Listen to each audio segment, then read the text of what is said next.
Simi, disappointing lack of sex scenes in your books. I was looking forward to seeing how you wrote them. He's a method writer, so he's been working on it over the last 6 months. I don't know whether I'd respond to that at all. I was going to keep that for the pictures book. Good morning, Vietnam! I love the smell of napalm in the morning. You're going to need a bigger boat. I feel the need for speed. Roads? When we're going, we don't need roads. Snakes. Why did it have to be snakes? I'm Spartacus! I'm Batman. Is this going to be the inspiration for your next novel, the dark side of, martial arts? Yeah, you could call it something like Cobra Kai, maybe, something like that, yeah. Something like that, yeah. There's a martial arts horror film isn't the worst idea, Enter the Dragon, but it's a real dragon. Somebody's probably already pitched that, right? That's got to be a pitch that already exists. Oh, definitely. Yep. Definitely. I'm sure it's a porn film. Oh, Jesus. If it's not, it should be. Yes. It's got to be. Everyone is really shitting on that My Octopus teacher, which I don't know anything about, but I'm kind of intrigued. I thought that was everybody was loving that last year. Oh, well, the stuff that I was reading on Twitter on sort of early morning after the Oscars, people were really hating on it. I don't know anything about it, so. Is it? Well, what did it beat? Maybe that's what it's to do with, because people like to turn on things. That's probably what it is. I'll see if I can find it. However, I am obviously raging about Best Original Song because the Eurovision movie was fucking robbed. No comment. It beat, do you know what? It beat Collective and it beat The Mole Agent in Time, but it also beat that Crip Camp that I think was really popular. That was touted, yeah. Aye. That's probably what it is then. It's a summer camp film focusing on campers who turn themselves into activists for disabled rights and legislation even, so yeah. Yeah, I can see why that's a kind of film that people would have think deserved the Oscar and then be annoyed it got beat. Why not? And and that kind of Twitter storm type thing. But the Octopus Teacher one was an environmental one, so Oh, was it? I thought it was about that octopus that could predict the World Cup.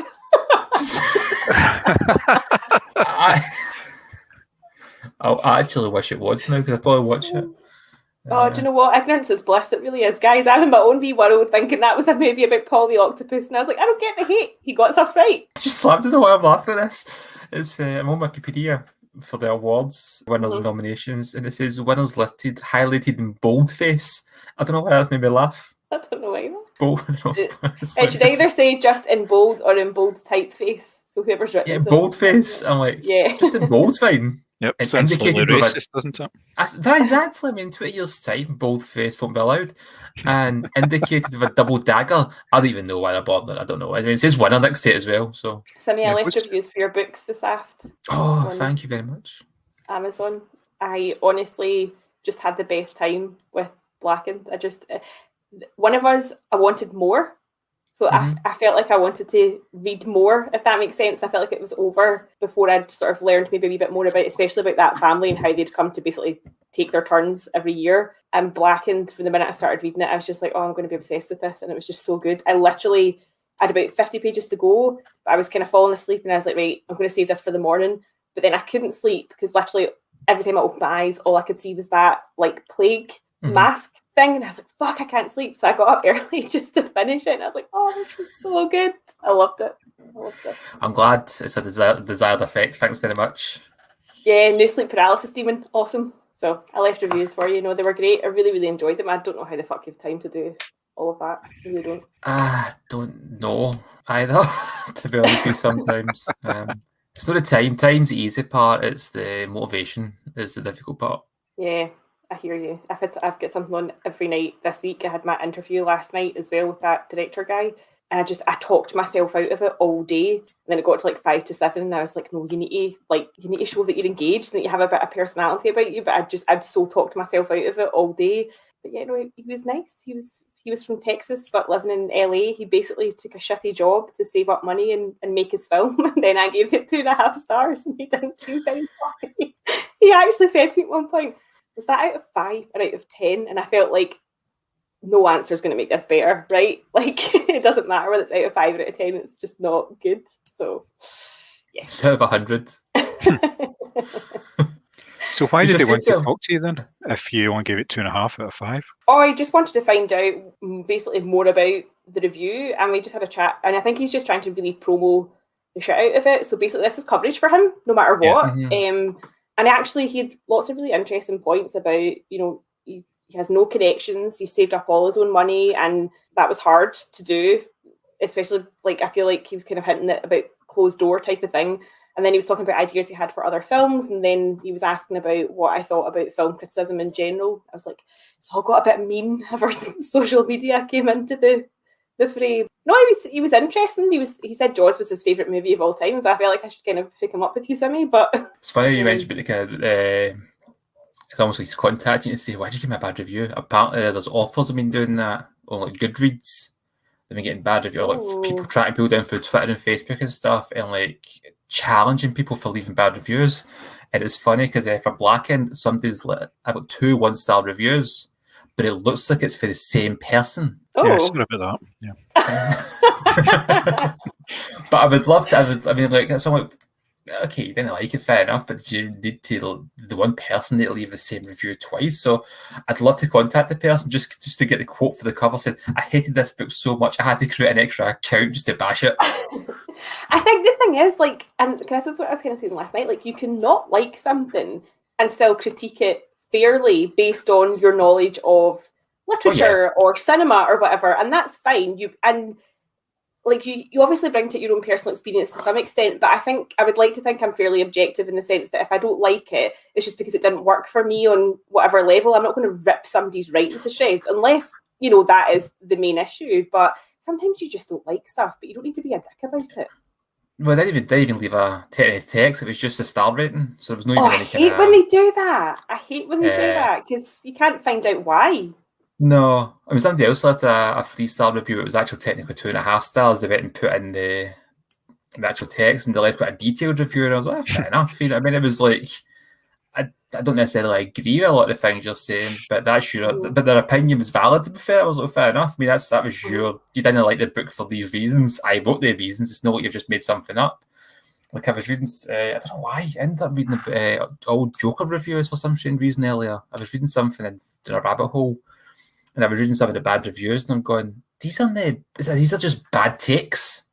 Yeah, so that's what I was saying as well. Like, I think there's a lot of pressure, especially on social media, to have a hot take in inverted commas, and so this desire to create clicks and likes and retweets, it creates controversy out of stuff that doesn't actually exist. Yeah, I mean, like, people were saying stuff like, I mean, Joaquin Phoenix was terrible in it, and I'm going, you can have an opinion of not liking Joaquin Phoenix, but you can't say his performance is bad. It's like saying the film is technically terrible. I mean, there's some things you can say that are wrong. I mean, one of the reviews was talking about how he didn't like the scene when he was dancing down the stairs to Frank Sinatra and becoming the Joker. I'm like, that wasn't the song I was playing.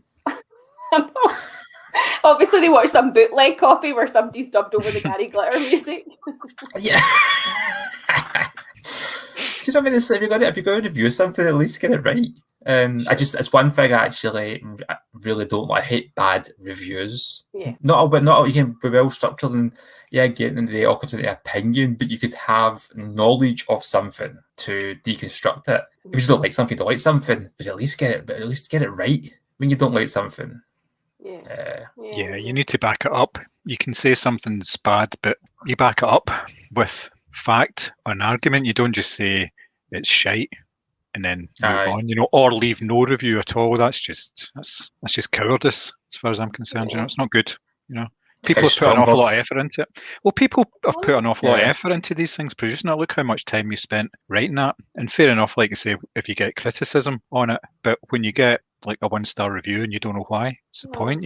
That's just somebody hating for the sake of it. The 2.5 though, that's very unique sort of level of appreciation. A 2.5 out of 5. Who would do something like that rather than going 2 or 3?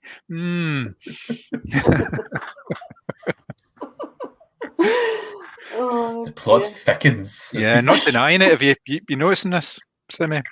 No denials. You will quite clearly see it says Mary P 5 stars, and then there is a brief description of just how much I loved it. So, I mean, I'm quite impressed with John's the fact that John's ran it for a VPN to make it seem as if it's coming from America. This review, so an extra level. Yeah. You have to go there for, let's face it. Exactly. I feel like John's got the setup that I saw on The Imposter, where they literally had like, not The Imposter, sorry, The Dissident, where they literally had like rooms full of people who were paid to be full-time trolls. And John's just like, hit him with the 1 star, hit him with the 1 star. Yeah. It always reminds me, and I actually found it quite difficult getting stuff bad review, because I usually like, I mean, I think I've matured as a person, but I just love shit on films and reviews and stuff, like top 10 worst films of the year and things like that, and being a dick. But that film, Birdman, and that scene with Michael Keaton talking to the critic, it's a fucking brilliant scene. And it really kind of makes you think, you know what, you don't need to be an arsehole if you don't like something. It's fun, but... Yeah, I mean, it's like, if it's so bad, and in my head I'm thinking of Gotti, if it's so bad, it's almost not worth writing about. Like, I get that, but if it's sort of mid-range and there are some redeeming features, like, I do think you should call the redeeming features out rather than just shitting on it. Do you know what I mean? Yeah, I think it's always good to try and find the good in something, which can be difficult with certain things. There was no good in Gotti. It was not even funny. Like I thought it was going to be like almost like The Room, like so bad it was good, but it wasn't. Like, I was really distracted by his hairpiece, and like at one point I think they said his son's been shot, and he chewed the scenery so bad. Like, he literally tried to fit his whole fist in his mouth and was like making this weird like pigeon sound, and I was just like, do you know what? This isn't even funny anymore. It's just shite. Did either of you see Capone? That the Tom Hardy one? Yeah. I don't think it's out. Is it out yet? Oh yeah, it's been on Netflix for a while. Oh, has it? I just totally missed it. I know that's been slagged to fuck. It's not good. It's not good. It's an interesting idea, and it's quite unique. The fact that they're just rather than kind of another biopic of Al Capone, it's kind of in his final days and stuff. But I was disappointed by it. Oh dear. I like Tom Hardy, obviously. Yeah. I just is he doing that kind of like grumbly Bane voice though, where it's almost you can't understand? It does kind of like to mumble through it. I read something that it was a comedy clip of that, but it was like it's like every Tom Hardy performance rolled into one. He's trying to do it at the same time. Poor Tom. He's obviously targeted because he's so beautiful to look at. Not in this. Well, no, definitely not. He's sort of bald and fat, isn't he? So dad bod, sorry. Thomas is shuffled away. Where did you go? Fucking roasting. I hope it gets hotter so you can take your top off. It's all that praise. Get that dad bod out. Mm-hmm. Zac Efron dad bod. So, Mary, what have you been watching, listening to, reading, etc.? So I've got 2 episodes to go of The Shield, but I'm really keeping myself from watching them because I can't bear to part with it. I watched Nobody, the Bob Odenkirk film, which hopefully we'll pod about, and had the best fucking time. Like, was literally cheering. The violence was so good.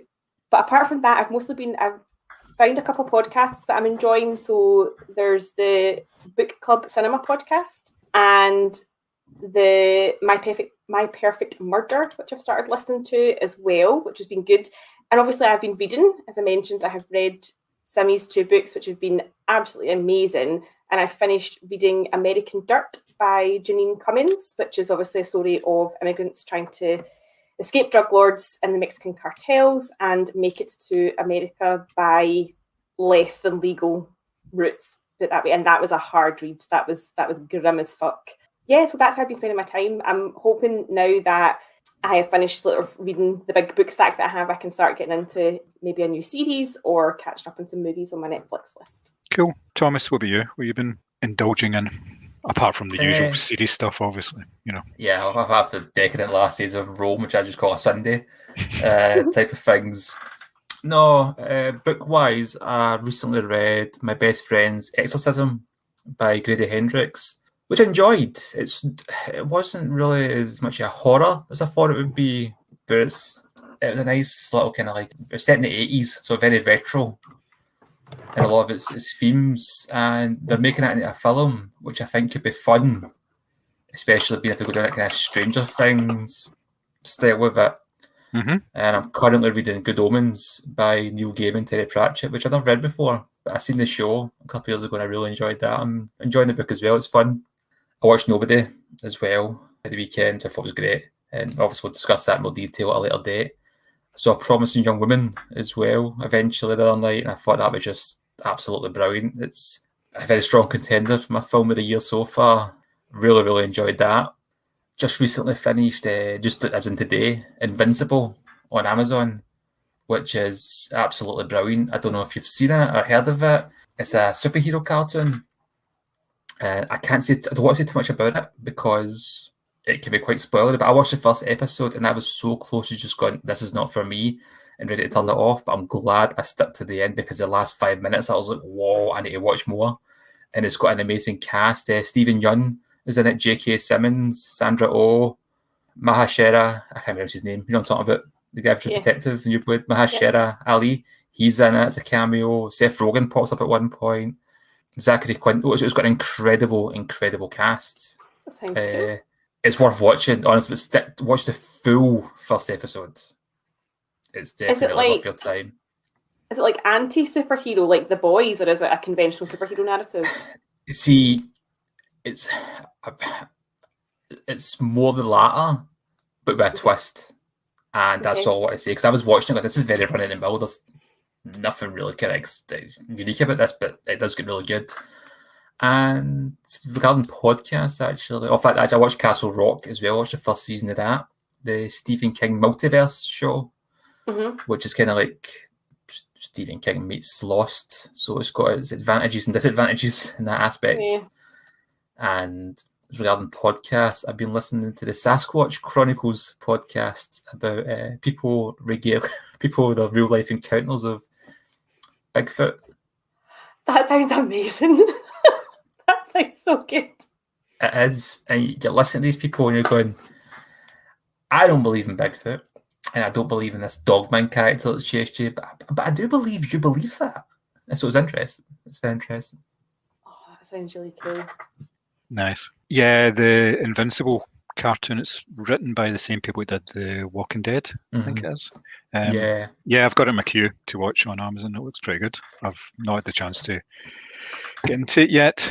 Myself, I've been catching up in some of the Oscar films. So I watched Ma Rainey's Black Bottom. I watched Mank again. I'd seen about half of it. And I watched Two Distinct Strangers as well, the short film. Oh, yeah. Yes. Which we will come to later on, obviously, as well. As well as that, I watched Pusher, the original Nicholas Winding Refn film from, it's mid-90s, I think it is, late 90s. The Danish version. For some bizarre reason, I'd seen the UK remake, but I hadn't seen the original. And all three films from the trilogy are on Mubi just now, so I'm going to watch the second and third one of that. Mads Mikkelsen is in the first one, and I think he's the main character in the second one, but he's got a sort of slightly smaller role, but he makes a return in the second film. So looking forward to that. I also watched the film Quarantine, which is a US remake of a Spanish horror film called Rec, which is a sort of... Oh, why do they do that? Well, this one was actually not too bad, actually. Yeah. It kind of stuck quite closely to the original premise of it, and just did there was enough differences in it to warrant it as a sort of separate film. And it's a pretty good version of it. Rec was far superior, but this was a pretty good version of it as well. There's actually, so I don't to interrupt your job just regarding Rec, the end of that film still one of the most terrifying things I've seen. Mm-hmm. Yeah. Yep. In the cinema. I was like, just like holding up. Yeah, you think you were scared? You're used to this shit. My skin dissolved. It was horrendous. I'm sure we'll touch on English language remakes as we get into our Oscars chat, but it just, especially because I think that some horror stories are quite intrinsic to their setting. I'm not saying that necessarily is one of those films, but I kind of hate when they sort of anglicize or Americanize films that I feel like are very culturally specific. Yeah. Yeah. And that's why I think, sorry for just hijacking. No, on you go. They never did remake Nightwatch, No. the Russian film, and that seems prime for a big budget Hollywood remake. But at the same time, that film is so Russian that the sequel doesn't really even translate well to an English audience. And I quite enjoy the sequel, don't get me wrong, it's not as good as the first one. But being a mate went to see it and we left the cinema and said that film was not intended for a Western audience. No. Just to... What else have I been watching? I got a screener of Without Remorse, based in the Tom Clancy novel, which has Michael B. Jordan in the title role of John Clark. And it's actually a pretty good movie. It's pretty decent, good action film, and he's excellent in the central role as he's a US Army, I think they're special forces, and obviously gets done over and has to try and figure out why he get done over in the first place. That's pretty good. And I also watched an Irish horror comedy film called Grabbers. Have either of you ever seen that? Yeah. It's set in a wee island off the coast of mainland Ireland, and meteorite. A meteorite falls into the sea just off the coast, and there's something in the meteorite which comes onto land and starts sucking the blood out of people, but it can't stand it when people have alcohol in their system. It rejects them. Why the fuck did it land in Ireland? So basically the story all revolves around that, and it's really funny. There's some cracking bits in it. Just absolutely hilarious. There's a scene in it where they think one of these creatures is dead, and it's not. So three of them are going towards it, and they're in this lab. So somebody picks up a knife, and then somebody picks up a chair and starts shaking the chair. And then the third person's looking at the other two thinking, oh my God. So he picks up a newspaper and rolls it up. So there's the three of them standing there ready to do battle with this alien. It's just hilarious. Really, really good. You should seek it out. It's usually, I think it's one of these ones that's on sort of rotation in Horror Channel.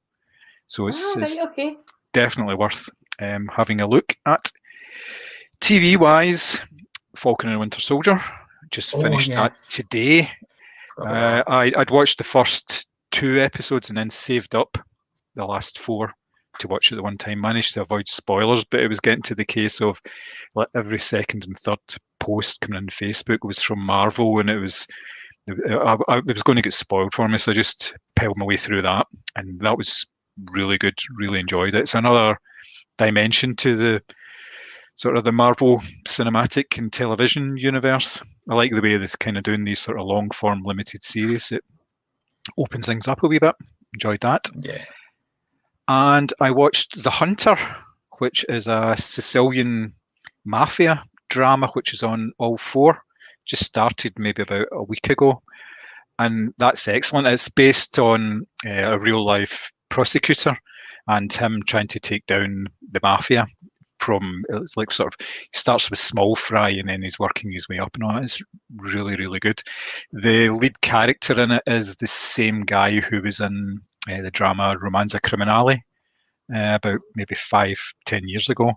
And as usual with these Italian dramas, you get to see him in his wee tighty whities in the first sort of 15 minutes. And of course, like youngish Italian man wearing tighty whities, and they fucking pull it off every single time. I mean, the look, not the actual underwear themselves, you know. But yes, I mean, have they never heard the boxer shorts in Italy? That's what I'm trying to think of, you know. But that's really good. It's all kind of available. I think the whole first season is available on All 4 just now. That's excellent. Is that a Walter Presents thing? Because I'm sure I've seen it advertised. Because I was searching I was trying to see when the next season of Gomorrah was coming on, and I think that came up of like, if you like Gomorrah, you will like sort of thing. Yeah. So I'll put it on my watch list, and that sounds really good. It's really strange the way they do it, because they show the first episode of these things, and it's 5 to 11 or 11 o'clock at night on a Sunday, and then the rest of it's on All 4, and I don't even know if they show the rest of the season actually on television. I don't think they do. I think it's just to get you hooked and then to get you to go onto the platform. Yeah, probably. Thomas, you're going to say something? Did you watch Gomorrah? can't remember. Yes. Oh yeah. I Yeah, watched it I all. kind of mind. Yeah. Yeah, it's really good. I'm looking forward to the 5th season of that. Yeah. Coming Yeah. out quite Think soon, I it's- believe. Is it the final season as well, I think, isn't it? Yeah, I think this is 5th and final because they brought out Le Mortale, the Shiro back sort of kind of side story or whatever you want to call it, which I loved. And then I think they Yeah. confirmed that this would be the last, which is a shame, but all good things must come to an end, etc. Other stuff, Line of Duty, obviously, same as Oh, yeah. about 30% of the population. Really enjoying Yeah. that, even though it's a different sort of pacing to this season, and it's been getting a lot of criticism for that. But I've been enjoying it just as much. It's one of these things that you get more out of it if you've actually watched the other series and you actually remember what they're about as well. So there's a couple of wee handy catch-ups that you can actually watch to sort of bring yourself up to speed with the sort of main points. Otherwise, you could be pretty lost in it. Yeah. I don't know if you watch Gogglebox, but there's one woman in that, kind of an older woman, and they're watching Line of Duty, she's sitting with a notebook, and she's taking notes. As I'm watching, I'm like, that's genius! That's genius! I'm going to start But it's doing that funny with my is- true crimes. Get my There's red also, thing out. there's also a scene as well, I'm not going to say any spoiler, otherwise Line of Duty, but there's this reveal, and they're all like, oh, and someone I'm like, oh my god, and she's looking at her notebook, and someone going, who's that? I can remember that because it was like for season 1. It was like 10 years ago, and you're like, it is a show that really kind of rewards the viewer that's been in for the long term. Yeah. It's awesome where it is. It's a cracking show. It's so good. I It's know, I just addictive. worry that I've been spoiled now because I've been so immersed in like American drama, and I think I want to watch The Killing as well because I love a Scandi noir as well, and I'm just like, I don't ever feel that British dramas ever kind of come up to that level, and you know, I might be wrong, but I just like the characterization, the sort of arc over, like, I don't ever feel like the stuff that I've watched, like, nothing's ever gotten ridiculous. There's maybe 1 or 2 bad episodes or whatever, but nothing's ever gotten ridiculous. I just feel like a lot of British drama just jumps the shark, as they say across the pond. You probably find a lot of people were saying that about this season of Line of Duty, but I disagree completely. I don't think it same. has. I think some people are just maybe getting fatigued by it. I don't know. It's difficult because to me, I'm not really noticing that much difference with previous seasons in terms of the writing and performances and that. But people are saying like, "Oh, the writing's terrible now. It's like a caricature." I'm like, "Well, it has been. That's the kind of point. It's just you're familiar with it now." But tell me, you've seen This Is England, Mary. Yeah, of course. Yeah, I love Vicky McClure. So she's in it. Yeah, no, I know, and I do really like her. And obviously, Martin Compston is a big Tim, so I'd probably just watch him anyway. But don't know. But no, the reason I mention This England as well, because I think that's kind of why the solid British dramas that didn't do that, it just was continuously excellent all the way through. Yeah. I just feel like with British police procedurals, like in general, like I feel like because maybe I'm being unfair, but see, because they can't do like the big massive shootouts and the car chases that are kind of regular features on like US like shows like that, or even to a certain extent kind of European counterparts, I just feel like they always kind of come up a bit not boring, but just maybe not quite as exciting. Maybe there's like 20-minute scenes in this when it's just people talking during an interview, and it's absolutely I'm okay with gripping. That. No, but that's the thing. Is that's the kind of thing I'd be like, this doesn't sound. It's not a good sell really for a lot of people. But we've sit and watched, and there's always this familiar sound of the tape recorder going on. And the minute you hear it, you're just glued. It was like you're glued to the screen. And it's just like them talking for like 20 minutes in this interview, and you're like, oh my God, this is so good. I actually went to message you the other night because the last episode that we watched of S.H.I.E.L.D. was like the ice people put on the tape, and Vic just lets rip. And I was just like, I cannot fucking believe this has happened. And he's sitting there, and the weird thing is, Michael Chiklis does actually look exhausted. Like he looks so tired by the end of it. And Claudette and Dutch are there, and Claudette is just losing her shit, and she called Dutch sanctimonious, which I was so upset about.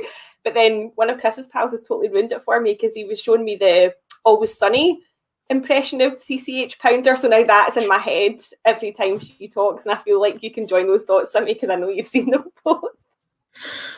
I don't understand how Michael Chiklis isn't like a bigger actor. He's so good. Do you know? And the thing is, I watched him in that Vegas, which wasn't great. It was him and Dennis Quaid, and he's essentially kind of playing a Vegas version of Vic Mackey, this sort of dodgy kind of wheeler and dealer type. I know he's got a program. I can't remember what it's called.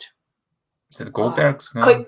Coyote, I think. Yeah. But people are absolutely ripping it apart, and it's a shame because I actually think as a character study, I mean, he's someone that you can totally get taken by his charisma, but you also know he's just a dangerous arsehole. And I just think as character studies go, this has been one of the best I've ever seen.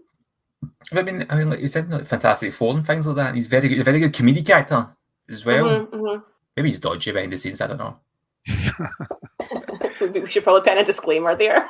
A disclaimer. I don't actually know if he is. Right, to round off the TV stuff, I have been watching the Clone Wars, the 2D micro series, which is just landed on Disney Plus. This is the original version of the Clone Wars, which was aired, I think it was like in 5-minute segments or something over the course of about a year. And it was done by the same guy who did Samurai Jack.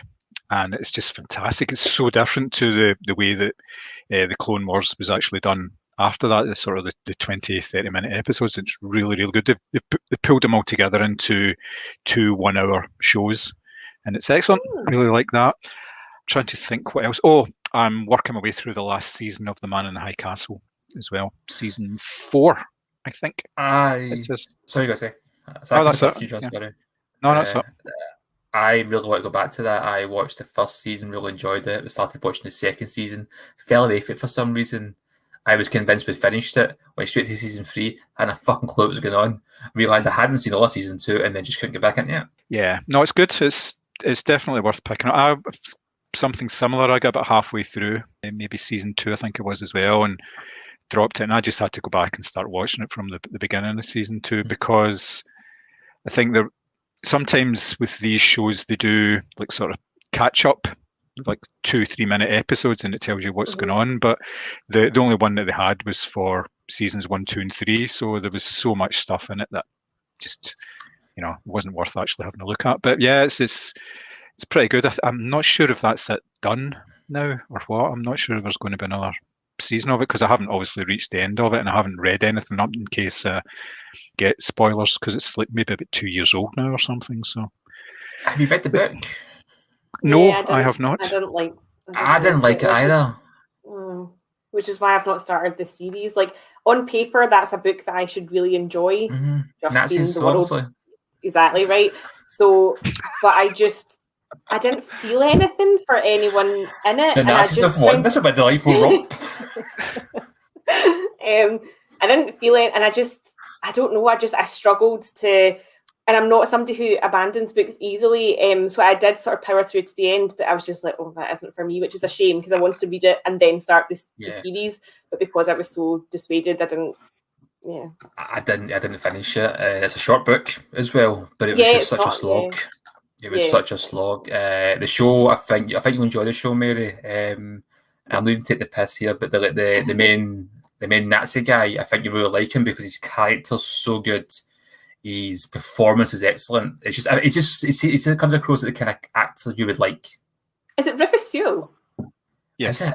Yes. Yeah, I like him. Yeah. You like him in this. He's following Gravitas and. Is his cap at a jaunty angle? Oh no.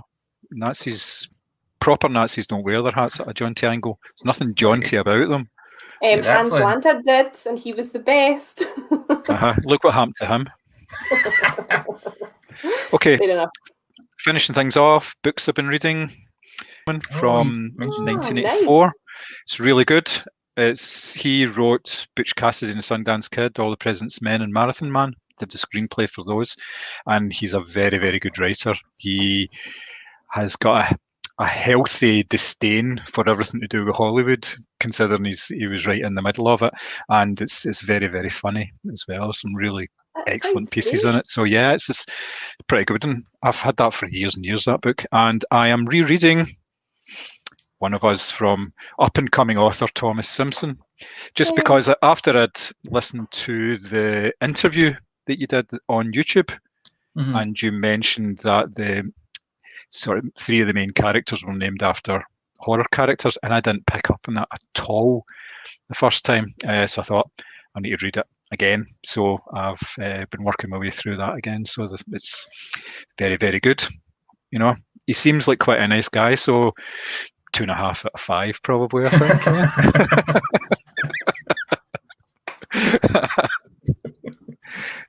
Oh, I love it. I love it. And that's me. Just the You've usual. been busy. I feel like I've hardly done No, anything. I've not been busy. That's why I'm Oh. I'm able to watch all these things. Yeah. But yes, the usual sort of gubbins. Lots of other things I've been watching as well, but nothing really worth noting. You ready, Mary Snow Leopard? Oh, mate. Oh, yeah, this is just to hide my sunburn because I thought you guys would laugh if you could see it. So. How did you? Probably. I'm not even going to ask how you managed to get sunburned because it Oh, was the weekend. It was roasting. Yeah, it was quite nice. Yeah, I suppose so. I even got sunburn. Top or What, bottom? jumpsuit, Tim? Yeah. Everything. Nobody wants to see your red bobby. You okay there, Mary? Yeah. Every bloody time. Going for the red bobby. Wait, I'm now choking on myself. Don't know if there has been making a backlash against this, or it's because of kind of the role it's played. But I'm surprised there hasn't been much of a why isn't a real deaf actor playing the part in Sound of Metal? Because that seems to be the whole rage just now as well. Or was Well, that I a was thing? I missed wondering. that. The character If wasn't he- deaf to begin with, though, so it'd be a bit of a push. That's Maybe. a fair point. Yeah, that's. Yeah. I know that's what I was thinking, but I don't know. I'm just surprised there wasn't something. That could be the good enough. That could be a fair enough reason for it, but I don't know. Yeah, I mean, think that's technically, a fair having point. Anthony Hopkins and the father, it could be the grandfather. If he's 83 years old, Well, yes. could even be the great grandfather if he's been a bit frisky, obviously. If he's from Dundee. oh, it's a bit harsh. I would have said Paisley. No, it's just my friend is the same age as me. She's 31 and she's from Dundee, and she always says the fact that she's not a grandmother is something of a local record. I went to school with a guy who was recently a granddad in the last couple of years. How old is he? How old are you? 38. Right, what the fuck? Like, a lot of guys don't even have children at 38, yourself included. Jeez. No, they know it's off. Hey. That Simpson charm was legendary before he settled Exactly. down. Yeah. It's going to pop up at the Oscars. That'll be like, and now the award for Best Actor goes to, and it's the first abandoned bastard child Yeah. who was left in an orphanage at 2 days old. Special award for Thomas's best swimmer. Yeah. Best supporting actor. I thought the thing was more of an ensemble cast. Oh, man. That's the first line for your book. He had a burning desire to do it. He hadn't taken his turn in a while. Yeah. No, it's just because I'm always intrigued by, like, now how they have that award every year for, like, worst sex scene in a novel. And then on Reddit, there's men writing women, and it's always like the way sex scenes are described. You can really tell when it's a guy that's writing it. And I just wondered, obviously they're horror novels, but I just wondered because there was a couple of times where I thought, oh, where's this leading? Oh, end of chapter. So I was like, all right, okay. And I just wondered if you would have ventured down that route or not. But obviously your focus was on the horror. Nah, it's for that kind of reason, like I think I would cringe too much try to write it, and I don't really think I need it. Oh no, it definitely didn't. I'm just ripping the piss. You should start your next one with a sex scene. That's why you got the two. That's why you got the 2.5 stars. Disappointing lack of sex. Yeah. Oh man. That's the sequel. That's the sequel. 3 of Us.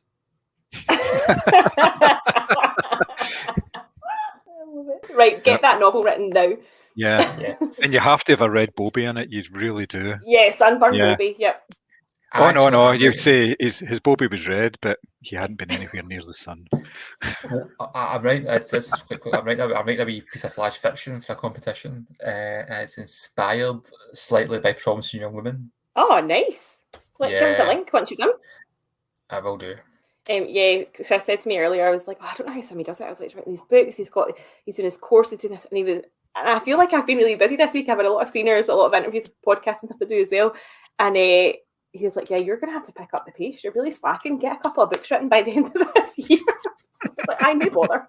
It's all relative. I mean, like, there's quite an interesting thing I read. I think it was a Stephen King book, and it was different writers and their daily words counts. Stephen King would write like 2,000 words, and then like other people write like 10,000 words a day. I was like, the guy that interviewed me spoke about a guy he interviewed that writes 4 novels a year. And see when you actually break it down to how many words that is, it's doable in theory. But if I didn't have a full-time job, yeah, sure. I mean, the irony is I probably do write about 10,000 words a day in work, but then because I'm doing that, I have no motivation to go and do that again. The writer that did, I can't remember the guy's name now, but he wrote 10,000 words a day for his novels. He had a full-time job. He did it before he went to work. I know. He'd get up in the morning, right, then go to work. Chris is right, I am slacking. I think Hemingway only wrote 500. Because he was pissed all the time. There's that. There's also the famous story as well with the guy, James Joyce's pal goes to see him, and he's slumped to the desk, like in tears, saying he's only written 6 words for that day. And he's like, that's good for you. He's like, yeah, but I don't know what order to go in. Very good. Very good.